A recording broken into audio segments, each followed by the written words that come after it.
This anti-North Korean propaganda is out of control. Brian Tyler Cohen, he is, it seems like, a Democratic political commentator that is critiquing Trump from a supposed Democratic leftist angle. And I've seen this sort of parroting of the US imperial narrative, basically US propaganda about North Korea in many leftist spaces. So I wanted to use this to address it. There's many reasons why that Americans should be embarrassed about their governments, but trying to engage in some sort of diplomacy should not be one of them. This reporting on the South Korean president Lee Jae-myung's meeting with Trump in the Oval Office is absolutely bonkers. The idea that President Lee would mock the US president in the Oval Office is so ludicrous.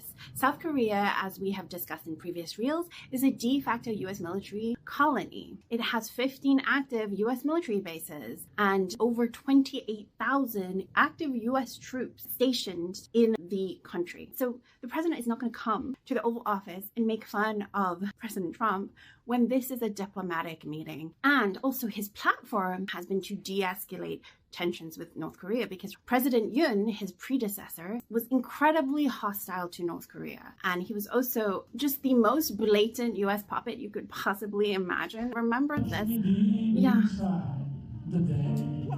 That's him singing American Pie in the Oval Office with Biden. We did a whole deep dive about the consequences of this escalation of tensions with North Korea on Empire Watch with No Dutol's Park Joo-hyun. It's really an interesting watch, so please check that out and also follow No Dutol to get a better understanding of what's really happening in Korea. Also, Lee mentioning that Korea is the only remaining divided nation in the world is particularly significant because we have to understand that despite the propaganda we're fed, South Korea is, as I mentioned before, a de facto US military colony. And in contrast, North Korea is the sovereign country. North Korea is the free country, not South Korea. So the impediment to reunification between South Korea and North Korea is the US. And this explains why North Korea is one of the most sanctioned countries in the entire world. And just in case you're under the impression that sanctions are some sort of humanitarian effort, a recent Lancet study estimated that over 770,000 people die because of sanctions every year.